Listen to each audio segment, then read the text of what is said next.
All right, so David's talk was a pretty good introduction to what I'm going to be talking about. I'm going to present some recent research, a study that we've done on the Pacific North American teleconnection, and instead of using multiple regional climate model runs, we used one.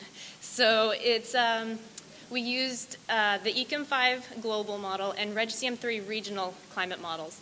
This work was performed by myself at Oregon State and supported by Steve Hostetler and Jay Alder with the USGS. Okay, so a bit of an introduction to teleconnection patterns. The NOAA Climate Prediction Center defines a teleconnection pattern as a recurring and persistent large-scale pattern of pressure and circulation that spans vast geographical areas.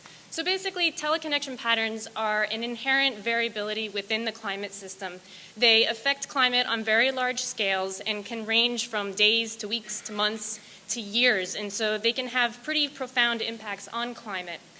They control anything from temperature to precipitation to storm tracks to the jet stream, and so they have really important effects on climate and for understanding our climate system, and especially for understanding climate models if we want to gain a better understanding of the future.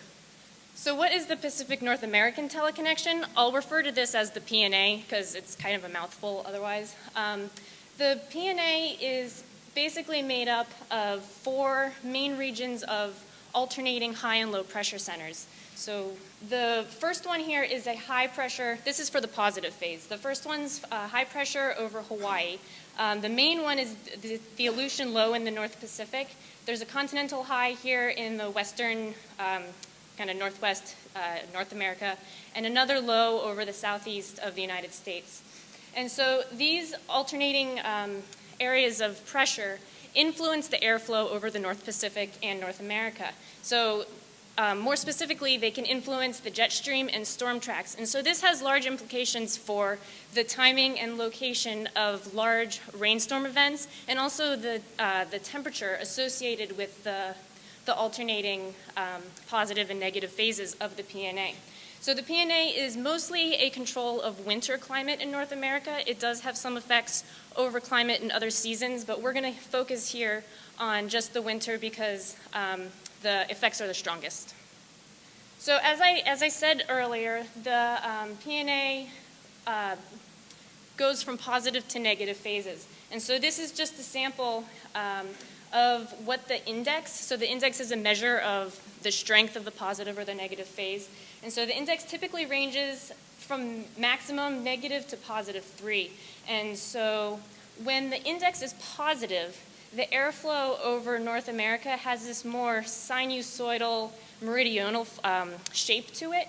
And so as a result, during the positive phase, you get airflow from the southwest. And so the air is going to be wetter and warmer, as opposed to the negative phase where the airflow has a more zonal effect. And so the climate associated with that air pattern is going to be cooler relative to the positive phase and drier.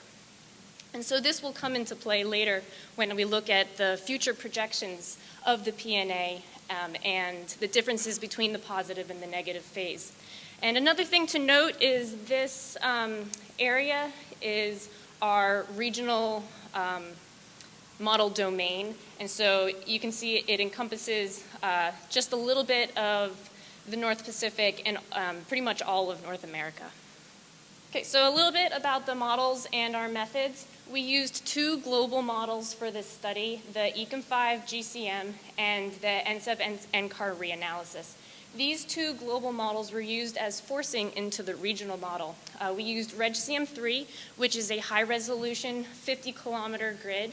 And as David kind of explained a little bit in the previous talk, the way that dynamical downscaling works is the regional model is embedded within the global model. So the global model is, we take the global data, and the regional model is then forced on all 4 boundaries of the domain.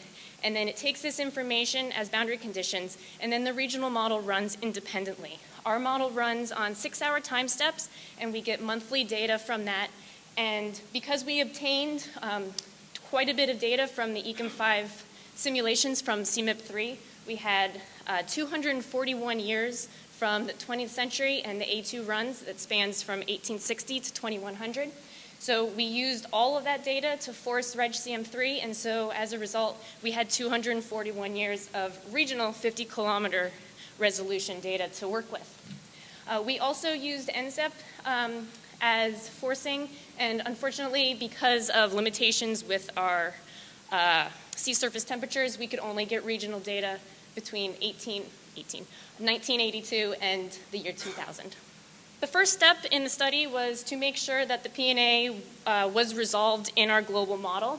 So on the left here is a similar map to what I showed earlier. This is a northern hemisphere view. Here are the three main centers.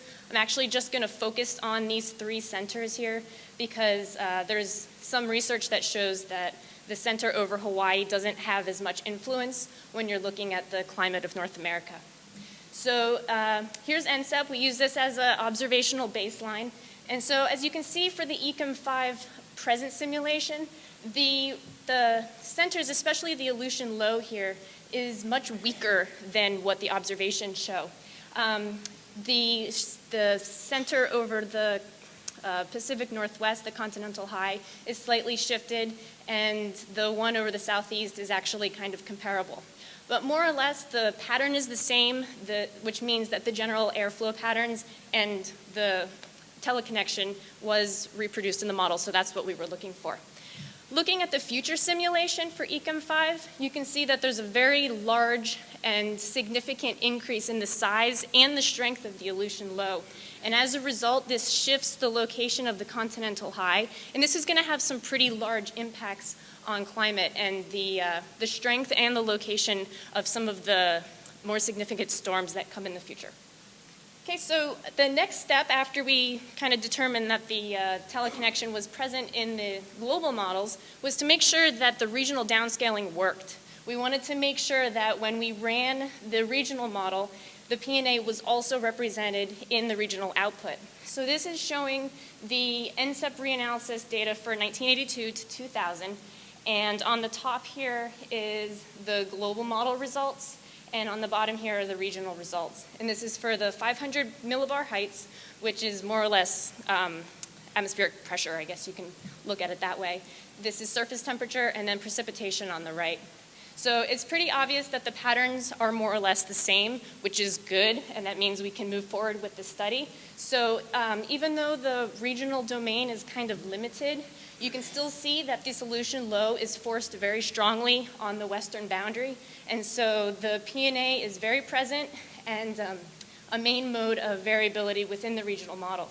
So as a result, the temperature and the precipitation patterns kind of follow as well. This is for the positive phase of the P&A, so you can see much warmer than normal temperatures in North America and kind of a location of increased precipitation off the west coast.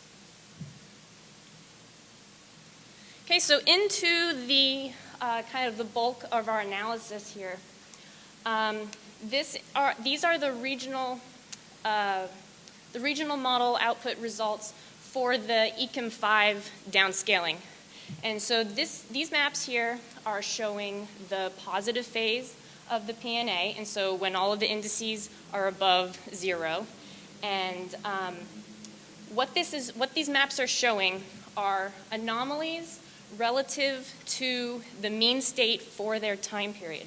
So it's showing the effects of the positive P&A pattern on climate for the time of interest. So they're not like future minus present anomalies. And so the reason we did that was, one, to kind of see how the spatial structure and the relative magnitude of the anomalies could change relative to changes in the P&A, and also to kind of get rid of the effects of global warming. So if we did just do future minus present anomalies in here, then this map would basically just be all positive temperature, warmer than normal temperatures. And so that doesn't really tell you much about how the P&A is going to change in the future.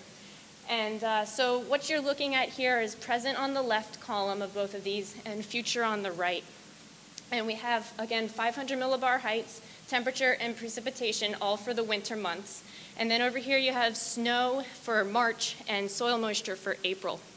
And So again, for the positive phase, you have a pretty strong Aleutian low, and so your airflow is going to have that more meridional shape to it. So you're going to be pulling in much warmer and much wetter air than you would otherwise. And so you can see here that the temperatures are warmer than normal, and you have some increased precipitation off the west coast. So the biggest change here that we see between the present and the future is this strengthening and expansion of the Aleutian low. And so what that means for climate is that you're going to have an even larger and more significant area of increased temperatures. And also, because the Aleutian low has kind of shifted towards the east, your area of increased precipitation also shifts towards the east. And as a result, it moves over land, and so your changes in precipitation in the future compared to the present are much wetter than normal, whereas in the present, during positive P&A, the positive precipitation anomalies were further north, and now they're over the west coast and the Pacific Northwest. So that's a pretty significant change that's going to have pretty large impacts on the hydrology in that same region. And so you can kind of see these effects here in the March snow water equivalent. So before you had kind of lower than normal snow amounts during the positive P&A, and then as the precipitation moves over land, in the southern Rockies you get higher than normal snow. However, still in the northern Rockies and throughout Canada, you have negative snow amounts, and some of this is due to just the fact that the temperature is higher than normal, and then also you have in the future just less snow in general because of increasing temperatures, so more of the precipitation is going to be falling as rain rather than snow. So the effects on soil moisture are going to kind of follow the winter precipitation and then the spring snow, but only in places where there's persistent snowpack. And so you can see that in these areas where you have less snowfall, you also have drier conditions. And so we did find, however, that in places without persistent snowpack, the soil moisture more closely reflected the April precipitation patterns. I don't show that here, but for the Pacific Northwest, it is very much closely related to the amount of snowfall. And so again, these maps are showing kind of the influence of the P&A relative to the mean climate state. And so there is some research that shows that the P&A's index is becoming more positive in the future, and so there's going to be more positive events compared to negative events. And so that can have some that's going to have some implications, because you could assume that the P&A is going to be in a positive state more often than negative, and so these climate changes could potentially become more common. So on the other side of things is the negative P&A phase. The negative is kind of the exact opposite of the positive, where you'll have a high pressure off of the kind of in the North Pacific as opposed to a low pressure. And so as a result, as I said, your airflow is going to be more zonal. And so your temperatures are going to be kind of warmer, colder than otherwise, and you're going to have drier than normal conditions relative to the mean state or relative to a positive P&A pattern. So here you can see that effect. You have colder than normal temperatures, and these changes aren't as drastic as we saw with the positive state. You can see the area of the positive temperature influence was larger in the future there, whereas the temperature here for the negative state looks almost exactly the same for the present and the future. The thing that does change, however, is the precipitation in the winter, and again, this is related to the expansion and the strengthening of the Aleutian low. And so, again, this is going to have some pretty significant effects for the entire west coast of the United States and up into Canada, where before you had kind of no change in precipitation, maybe a little wetter than normal, and now it's significantly drier than normal. And again, this is going to relate to snow and to soil moisture. The thing that is kind of to note here is that even though you have kind of drier than normal conditions, you still kind of don't see a negative effect in snow. And the reason for this is because you have colder temperatures. So there's still precipitation falling. This map doesn't actually mean that no precipitation is falling, but what is falling is cold enough to be snow. And so you still get kind of a more or less a positive or more than normal snow compared to the mean state. But again, you kind of see the effect here of just less snow in general due to global warming. And again, you can kind of see the same effect in soil moisture relative to the winter snowpack. Okay, so here's just a map showing that overall decrease in snow that I thought was kind of interesting. So this is showing future minus present conditions, and so you can see that the orange is less snow in the future, and there's really only a couple places here in, what is that, the Alaskan Panhandle maybe, and up in Greenland where you get more snow in the future. And this is pretty significant here, especially in the kind of the middle part of the U.S. where the temperature increases are going to be more drastic and you're going to get kind of very few below freezing days. And here also in the Pacific Northwest where you're going to have a lot more rain events than snow. So to conclude, this basically says everything that I've already said, but one thing that we did get from this study is that regional downscaling can work, and it can be a very valuable tool for understanding some regional climate changes. The P&A was resolved in the regional model with very little loss of information. It looked very much like it did in the global model. The future strengthening and expansion of the Aleutian low leads to significant changes in climate. And most notably for the positive phase, you see an increase in the area and magnitude of the positive influence of temperatures, and then also a shift in increase in the precipitation. So you have wetter precipitation over the coast than you would otherwise. The snowpack and the soil moisture kind of follow in tow with the temperature and the combination of precipitation. For the negative phase, there's little change in the temperature patterns, but you have increased drying over the west coast, and there's an overall decrease in snowpack due to the lack of winter precipitation falling as snow. So this research was recently accepted for publication in Climate Dynamics, and so it's currently online and it should be in print sometime, hopefully this year. Okay, thank you.